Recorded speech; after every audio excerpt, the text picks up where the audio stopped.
দত্তাবাদে সোনা ব্যবসায়ী স্বপন কামিল্লা খুনে আরও একজনকে গ্রেফতার করল পুলিশ। মোট এই নিয়ে গ্রেফতারের সংখ্যা হলো 4। এবার পুলিশের জালে বিডিওর মাসলম্যান। সোনা ব্যবসায়ী খুনে এবার গ্রেফতার করা হয়েছে বিডিও, রাজগঞ্জের বিডিও, যার বিরুদ্ধে মূল অভিযোগ এই সোনার ব্যবসায়ীকে খুনের, অপহরণ করে মারধর করে খুন করার অভিযোগ রাজগঞ্জের বিডিও প্রশান্ত বর্মনের বিরুদ্ধে। এবং এই প্রশান্ত বর্মনের মাসলম্যান তাকে এবার পুলিশ গ্রেফতার করেছে। কথা বলবো অনুপের সঙ্গে। অনুপ, এই এবার যাকে গ্রেফতার করা হলো, কি জানা যাচ্ছে এই স্বপন কামিল্লা খুনের কি ভূমিকা ছিল?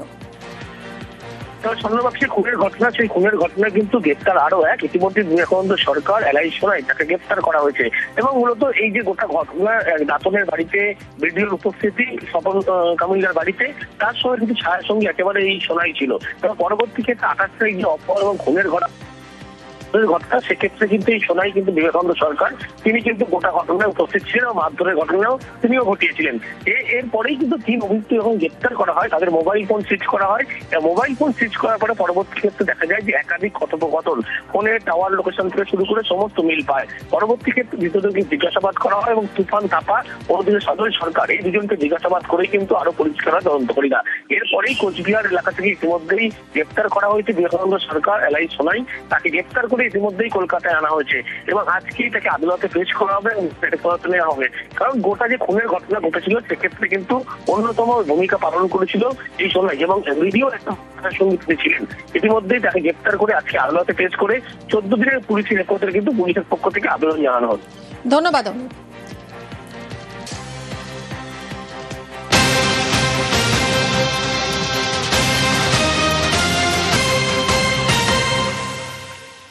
দাঁতনে পরিবারের দেওয়া ভিডিওতেও এই বিবেকানন্দের উপস্থিতি দেখা গেছে।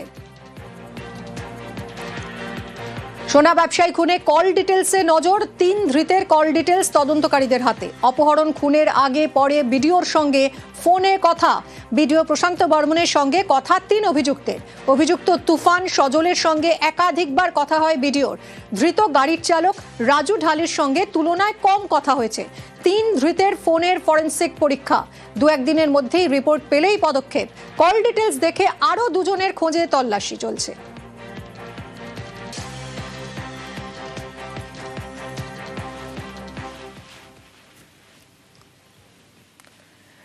আত্মঘাতী জঙ্গির সাফাই ভিডিও। দিল্লি বিস্ফোরণে নিহত আত্মঘাতী জঙ্গি উমর নবীর ভিডিও উদ্ধার হয়েছে।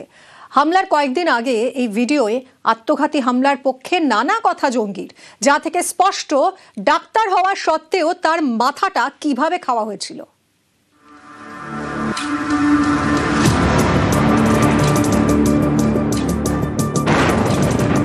মগজ ধোলাই, তথাকথিত শিক্ষিতের মগজ ধোলাই, যার ফল ডাক্তার জঙ্গি, যেমন উমর নবী, দিল্লি বিস্ফোরণের আত্মঘাতী জঙ্গি। দিল্লিতে লালকেল্লার সামনে ভয়াবহ আত্মঘাতী বিস্ফোরণ, যা বহু মানুষের প্রাণ কেড়ে নিয়েছে। সেই আত্মঘাতী জঙ্গি উমর নবীর চাঞ্চল্যকর ভিডিও প্রকাশ্যে এলো। হামলার কিছুদিন আগে এই ভিডিওটি রেকর্ড করা হয়।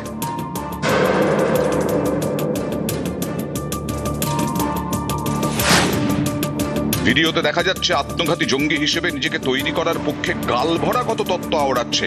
রীতিমতো ছাত্র পড়ানোর মতো করে বোঝাচ্ছে উমরের চোখে আত্মঘাতী জঙ্গি হওয়া নাকি পবিত্র কাজ।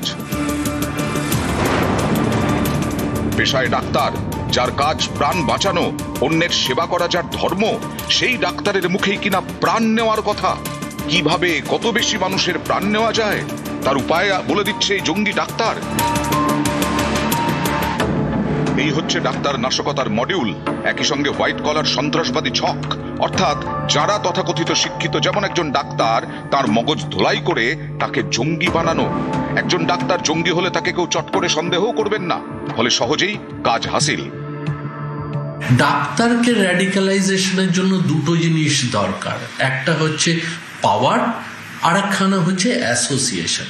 মেটেরিয়াল এরা অনেক জেনারেট করতে পারে সাইকোলজিক্যালি। এরা যে প্রচলিত কনভেনশনাল কাজে থাকে তার মধ্যে দিয়ে আরো নতুন রিক্রুট করতে পারে। হোয়াইট কলাররা কিন্তু ওয়েল মাস্কড থাকে, হঠাৎ করে এদের ওপরে পুলিশের নজর কিংবা চোখ পড়ে না। দিল্লি বিস্ফোরণের সূত্র খুঁজতে দেশের নানা প্রান্তে তল্লাশি অভিযান চলছে। এদিন জম্মুর হাসপাতালে ডাক্তারদের লকার খুলে দেখে পুলিশ। মূলত যেসব লকার দীর্ঘদিন ধরে বন্ধ, সেগুলিতেই নজর গোয়েন্দাদের। তল্লাশি চলছে শ্রীনগর, অনন্তনাগ, কুলগামের মতো এলাকায়। দিল্লি বিস্ফোরণের আগে জঙ্গিদের মধ্যে বিপুল টাকার লেনদেন হয়। এর তদন্তে নেমেছে ইডি। হরিয়ানার ফরিদাবাদে আল ফালাহা বিশ্ববিদ্যালয়ে যান ইডির আধিকারিকরা। দিল্লি বিস্ফোরণের কেন্দ্রে এই বিশ্ববিদ্যালয়। এই বিশ্ববিদ্যালয়েরই ডাক্তার ছিল উমার নবী। ধৃতদের মধ্যে একাধিক এখানেই চিকিৎসক হিসেবে কাজ করত। নয়াদিল্লিতে আল ফালাহ অফিসেও হানা দিয়েছেন ইডি আধিকারিকরা। আল ফালাহার চেয়ারম্যানের ভাইয়ের বাড়িতেও তল্লাশি হয়েছে। মধ্যপ্রদেশে আর্থিক দুর্নীতির মামলায় সোমবার গ্রেফতার হন আল ফালাহার চেয়ারম্যানের ভাই। এদিকে উমরের এক সহযোগী বিলাল ওয়ানিকে গ্রেফতার করেছে এনআইএ। নিউজ 18 বাংলা।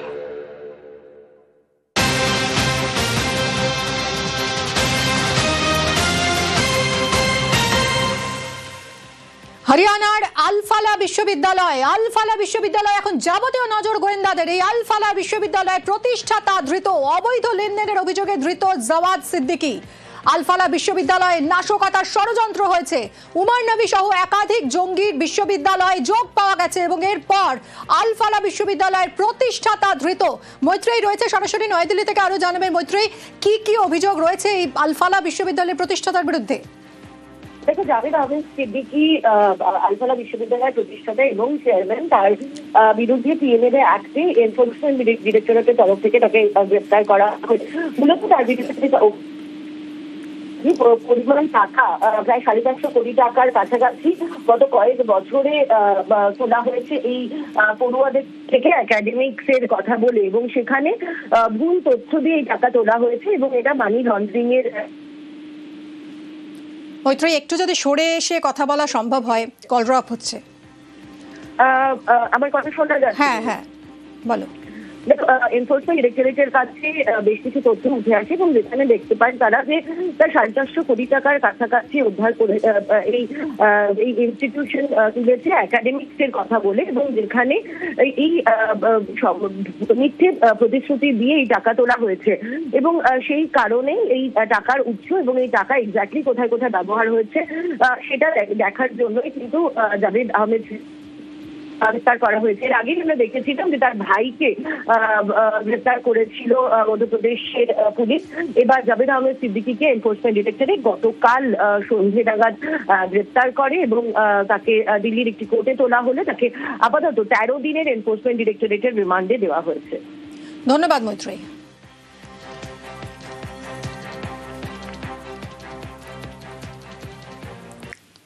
এসআইআর আতঙ্কে ফের আত্মহত্যার অভিযোগ, এবার কুদঘাটে।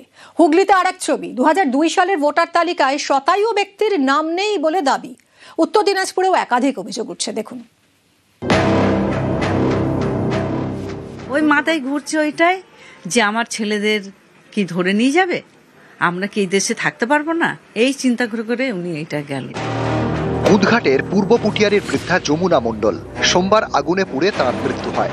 পরিবারের দাবি, এসআইআর আতঙ্কে গায়ে আগুন দেন যমুনা। তাকে এমআর বাঙুরে ভর্তি করা হয় কিন্তু বাঁচানো যায়নি। তখন উনি এরকম করে দরজাটা খুলে এইভাবে বার হচ্ছে, কোনো আওয়াজই নেই। আমি তো চিল্লাচ্ছে আর নাতিকে বলছি জল ঢাল জল ঢাল জল ঢাল। আগুন নিয়ে বেরিয়ে পড়েছে, একদম বাইরের দিকে চলে গেছে, জল ঢালতে উনি পড়ে গেছে। ওই মাথায় ঘুরছে ওইটাই যে আমার ছেলেদের কি ধরে নিয়ে যাবে, আমরা কি এই দেশে থাকতে পারবো না, এই চিন্তা করে করে উনি এইটা গেল। পরিবারের দাবি, এসআইআর চালু হওয়ার পর থেকে আতঙ্কে ছিলেন যমুনা। শনিবার এসআইআর ফর্ম পাওয়ার পরে আতঙ্ক আরো বাড়ে। শনিবার এসেও বুঝিয়ে গেছি যে মা ফর্ম এসে গেছে, এবার তোমার কিছু লাগবে না। 2002-তেও মায়ের নাম রয়েছে আর এখন তো থাকবেই। মা তাও ওইটা নিয়ে চিন্তা করছি। উনি এবার একটু মানসিক রয়েছে, ওষুধ খায়, নার্ভের ওষুধ খায়। ইনি হুগলির মোহাম্মদ ইশফাক খান। পরিবারের দাবি, বয়স 100, সেঞ্চুরি করা এই ব্যক্তির দাবি তার নাম নেই 2002 সালের ভোটার তালিকায়। আমার নাম নেই। ভোট দিয়েছেন আপনি? ভোট দেন তো? ভোट तमाम दिए हैं, नाम कटा करते हमको मालूम है। पिछले साल भी दिया है। हाँ, अरे वही तो हैरत का बात है, काहे नहीं नाम। আমাদের সব ছেলে পেলে সবাইকে নাম, আমার ছেলে আমার উঠেছে, আমার ছেলেও উঠেছে, কিন্তু আমার বাবার নাম ওঠেনি। আমার বাবা 100 বছর এখানে থাকছে, এটাই আমাদের চিন্তার মধ্যে আছে যে 100 বছর হয়ে গেছে এই বাঙালি আছে, বাঙালি সব আমাদের আছি। উত্তর দিনাজপুরের ইসলামপুর, এখানকার নন্দগঞ্জ গ্রামে 214 জন ভোটারের নাম 2002 সালে তালিকায় নেই বলে অভিযোগ। 2002 আগে ভোট করতে ভোট দিয়েছি, এখন 2002 এর ভোটার লিস্টের নাম নাই কেন? হার্ড কপি যে রোলের থাকে, যেটাকে আমরা সার্টিফাইড কপি বলি, সেটাতে ওনাদের নাম আছে। সেই হার্ড কপি যখন অ্যাপে আপলোড হয়েছে, সেখানে কোনো কারণে ওনাদের নাম নেই। তো এটা একটা টেকনিক্যাল সমস্যা, এটা আমরা কমিশনকে জানিয়ে দিয়েছি, তাতে বাদ যাওয়ার কোনো চান্স নেই। এই দেখুন, এটা নূর নবী বলে এক ব্যক্তির ভোটার কার্ড। তার বাবার নাম লেখা দিলাওয়ার হোসেন। আমিরুল এবং শাহিদ নামে আরো দুজনের ভোটার কার্ডেও বাবার একই নাম। কিন্তু উত্তর দিনাজপুরের গোয়ালপুকুরের দিলাওয়ারের পরিবারের দাবি, নূর, আমিরুল এবং শাহিদ কেউই তাদের পরিবারের সদস্য নন, সকলেই প্রতিবেশী, বাংলাদেশ থেকে এসেছেন। দিলাওয়ারের অজান্তে তার নথি ব্যবহার করে তাকে বাবা সাজিয়ে ভোটার তালিকায় নাম তোলা হয়েছে বলে অভিযোগ। এসআইয়ের ফর্ম এসেছিল, আমাদের 4টা ফর্ম আসার দরকার। এখন আমরা দেখি যে 3টা 4G ফর্ম আসছে আমাদের কাছে, 3টা অন্য লোকের। এটা 3টা ফর্ম ডুপ্লিকেট, এগুলো ফার্জি ভোটার। আমার বাবার নামে এরা পিতাভাবে, আমার বাবাকে পিতাভাবে ব্যবহার করেছে। নিউজ 18 বাংলা। আমরা আপনাদের দেখেছিলাম আমার স্ট্রিটের একটা স্কুলে কি দুরবস্থা। সেখানে জলের পাইপলাইন ফেটে যাওয়ায় জলের সাপ্লাই বন্ধ হয়ে গিয়েছিল, ফলে টয়লেটে জল নেই, খাবার জল নেই, চরম সমস্যায় পড়েছিল স্টুডেন্টরা এবং টিচাররা। বাধ্য হয়ে স্কুল কর্তৃপক্ষ ক্লাস বন্ধ রেখেছিল, পরীক্ষা স্থগিত করে দিয়েছিল। এই সমস্যার কথা আমরা দেখিয়েছিলাম এবং তারপর নিউজ 18 বাংলার খবরের জের আমার স্ট্রিটের স্কুলে অবশেষে ফিরল জল। স্থায়ী পাইপলাইন করে দিল কলকাতা পুরসভা। কথা বলবো প্রীতির সঙ্গে। প্রীতি, অবশেষে অচলাবস্থা কাটলো? নিউজ 18 বাংলার খবরের ইম্প্যাক্ট তো বলাই যায়। একদমই, গতকাল আমরা সারা দিন ধরে একই খবর দেখিয়েছি এবং সেখানে আমরা বারবার তুলে ধরেছি যে প্রায় 800 ছাত্রছাত্রী এবং অন্যদিকে প্রায় 50 জন শিক্ষক শিক্ষিকা রয়েছে এই স্কুলে। সেখানে এক স্কুলে 13ই নভেম্বর থেকে টানা স্কুল বন্ধ রাখতে বাধ্য হয়েছিলেন। বার্ষিক পরীক্ষার মাঝখানে স্কুল কর্তৃপক্ষ বন্ধ করে দিয়েছিল, কারণ স্কুলে জল ছিল না, খাবার জল থেকে শুরু করে ব্যবহারযোগ্য জল ছিল না। অবশেষে আমাদের খবরের জের এবং তারপরে রাতারাতি একেবারে ভোল বদল এবং কালকে রাত পর্যন্ত এই স্কুলের সামনে কাজ চলে এবং অবশেষে তাদের একটি পার্মানেন্ট পাইপ লাইন করে দেওয়া হয় কলকাতা পুরসভার তরফে। এবং জানা যাচ্ছে সূত্র মারফত যে মেয়রের তরফে লোক পাঠানো হয়েছিল এবং তারা কি পুরো বিষয় সামলান। অবশেষে রাতারাতি যে সমস্যার সমাধান 7 দিনেও হচ্ছিল না, নিউজ 18 বাংলার খবরের পর এই সমস্যার সমাধান হলো। প্রায় 100 বছরের যে পুরনো স্কুল, সেই পুরনো স্কুল আবার বহাল তবিয়তে চলবে, এমনটাই মনে করছেন কর্তৃপক্ষ। ধন্যবাদ প্রীতি। সোনা ব্যবসায়ী খুনে নজরে 2 মহিলা। নিউটাউনের বহুতলে অপহরণ খুনের অভিযোগ। বহুতলটির রাজগঞ্জের বিডিও প্রশান্ত বর্মনের বলে অভিযোগ। গোয়েন্দাদের নজরে বহুতলে উপস্থিত 2 মহিলা। আর কি জানা যাচ্ছে অনুপ জানাবে, সঙ্গে রয়েছে অনুপ। স্বর্ণ ব্যবসায়ী খুনের ঘটনায় ইতিমধ্যে গোয়েন্দাদের হাতিয়ার এবার ভিডিও ফ্ল্যাটে যে ঢাকা স্বর্ণ ব্যবসায়ী খুনের দিন উপস্থিত 2 মহিলা। যেদিন খুন হয়েছিল, স্বর্ণ ব্যবসায়ীকে তুলে আনা হয়েছিল, মারধর করা হয়েছিল, ওই ফ্ল্যাটে কিন্তু উপস্থিত ছিলেন এই 2 মহিলা। একজনের বাড়ি কাকুরগাছি আর একজনের বাড়ি বসিরহাট, এমনটাই জানতে পারা যাচ্ছে। সাক্ষী হিসাবে কিন্তু তদন্ত প্রক্রিয়া অগ্রগতি করার জন্যই মূলত তাদেরকে তলব করা হয়েছে। ইতিমধ্যে 2 মহিলা তাদেরকে তলব করে জিজ্ঞাসাবাদ প্রক্রিয়া শুরু করবে খুব শীঘ্রই, এবং তলব করা হয়েছে। মানে যখন এই স্বপন কামিল্লাকে মারধর করা হচ্ছিল তখন সেখানে উপস্থিত ছিলেন এই 2 মহিলা। ভিডিওর বাড়িতে কিন্তু সেদিনকে একটি চাটি অনুষ্ঠান ছিল, সেই অনুষ্ঠানে কিন্তু একেবারে তারা আমন্ত্রিত ছিল এবং যেদিন এই ঘটনা ঘটে 28 তারিখ, তারা কিন্তু সেই ফ্ল্যাটে অর্থাৎ ফ্ল্যাটের নিচের তলে কিন্তু তারা উপস্থিত ছিল এবং গোটা ঘটনা যখন ঘটেছিল তুলে আনা থেকে শুরু করে তারা কিন্তু বেশ কিছু জিনিস দেখেছিল। এই কারণেই পুলিশ তাদেরকে কিন্তু হাতিয়ার করছে সাক্ষী হিসাবে। ইতিমধ্যে তাদেরকে তলব করা হয়েছে এবং জিজ্ঞাসাবাদ করে ভিডিও সম্পর্কে আরো সেদিন কি ঘটনা ঘটেছিল কি জানেন, এই সম্পর্কে গোটা বিষয় কিন্তু পরিষ্কার হওয়ার পরে তাদেরকে সাক্ষী হিসাবে ব্যবহার করে কিন্তু তদন্তে অগ্রগতি আনতে চায় গোয়েন্দা শাখার পুলিশ। সেই কারণে তাদেরকে তলব করা হয়েছে এবং যেদিন মূলত এই ঘটনা ঘটেছিল পুরো তারা উপস্থিত ছিল এবং এই ফ্ল্যাটের মধ্যে উপস্থিত ছিল। তুলে আনা থেকে শুরু করে যে ঘটনা বাইরে ঘটেছিল প্রত্যেকটি তারা বিষয় দেখেছিল বলে এমনটাই জানতে পারা যাচ্ছে। সেই কারণে তাদেরকে নোটিশ করা হয়েছে। ধন্যবাদ অনুপ।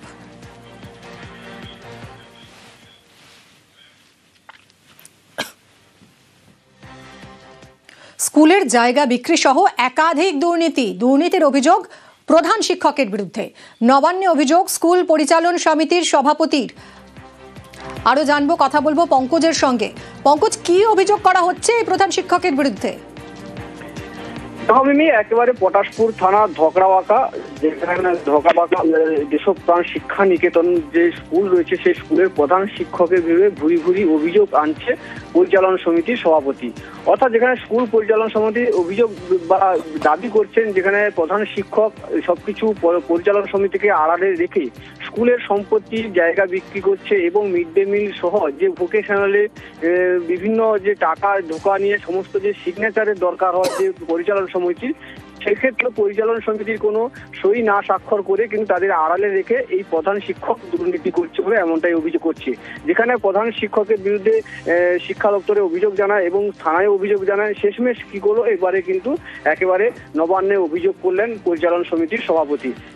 ধন্যবাদ পঙ্কজ, ধন্যবাদ। অভিযোগটা করেছেন, এই অভিযোগ সম্পূর্ণ মিথ্যে। তদন্তের দিনও উনি উপস্থিত থাকেন এবং তদন্তে সম্পূর্ণ অসহযোগিতা করেছেন। আমি জায়গা বিক্রি করার কি জায়গা, স্কুলের জায়গা কোনো প্রধান শিক্ষক কি বিক্রি করতে পারেন? তার পরিচালন সমিতি আলোচনা সাপেক্ষে যদি তার প্রয়োজন থাকে নিশ্চয়ই বিক্রি করবেন।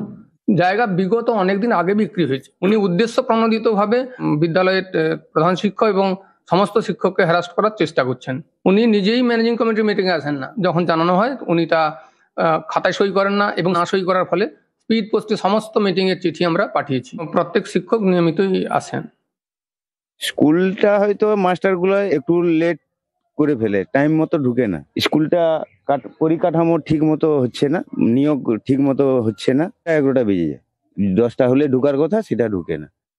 বিদ্যালয়ের প্রধান শিক্ষকের সীমাহীন দুর্নীতি, বিদ্যালয়ের সম্পত্তি অবৈধভাবে বিক্রি, অর্থ আত্মসাৎ সংক্রান্ত এবং তদন্তের অনিয়ম, পরিচালন সমিতিকে স্তব্ধ দেখানোর গোপন প্রতিকার, তার বিরুদ্ধে আমরা বিভিন্ন জায়গাতে অভিযোগ জানিয়েছি। উনি গোপন চক্রান্ত করে তার দুর্নীতিকে বাড়িয়ে তুলেছেন। আমরা বিভিন্ন শিক্ষা দপ্তরে অভিযোগ জানিয়েছি। নিরপেক্ষ এবং উচ্চস্তরীয় তদন্ত অবিলম্বে গঠন করে তার শাস্তির দাবি জানাচ্ছি। আলিপুরদুয়ারে পুরসভার পার্কিং লট আছে, অথচ গাড়ি রাখা থাকে রাস্তায়। যানজটে অনেক সময় আটকে যায় অ্যাম্বুলেন্স। যানজট কাটাতে তাই এবার রাস্তায় নামলেন খোদ পুরপ্রধান। হাত জোড় করে আবেদন করলেন গাড়ি যেন রাস্তায় না রাখা হয়।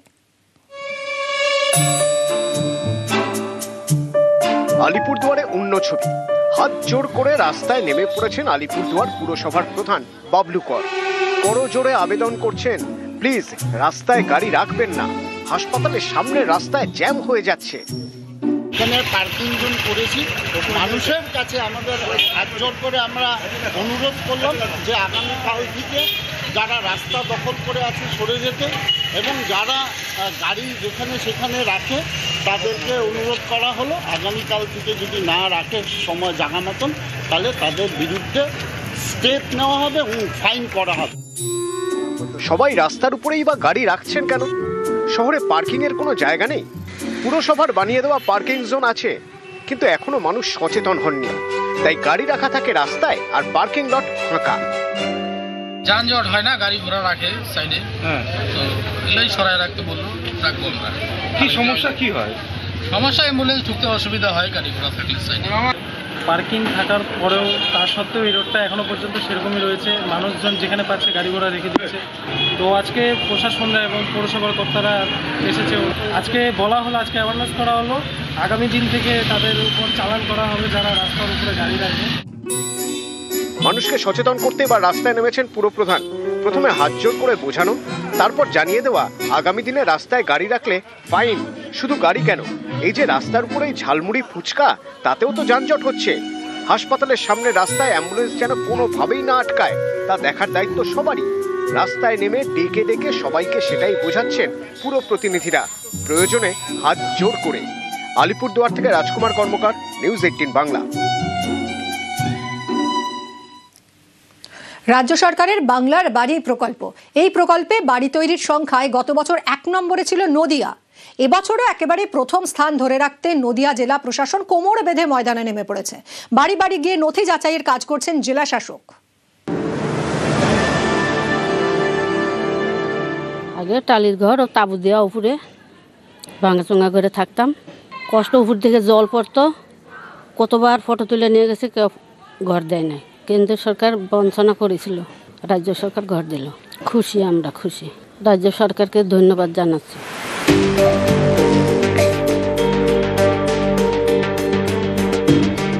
পাকা বাড়ি তৈরির জন্য টাকা দেয় রাজ্য সরকার। প্রকল্পের নাম বাংলার বাড়ি। নদিয়ায় এই বাড়ি তৈরির কাজে কোমর বেঁধে ময়দানে জেলা প্রশাসন। বাড়ি বাড়ি গিয়ে উপভোক্তাদের নথি যাচাই করছেন জেলা শাসক।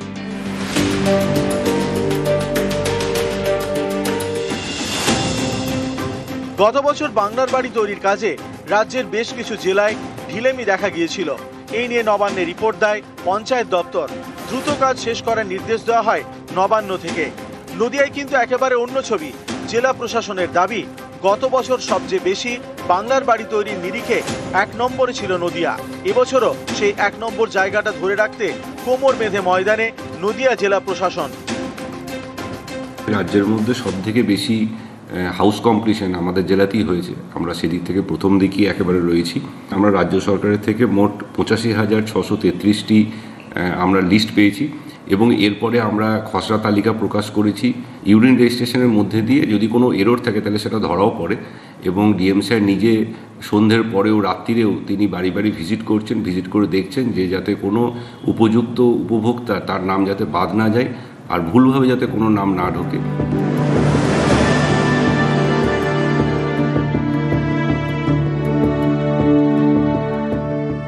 নদিয়ার সন্ধ্যারানী বর্মন সেলাইয়ের কাজ করেন। টেনে টুনে ঘর চলে, কাঁচা বাড়িতে থাকতেন।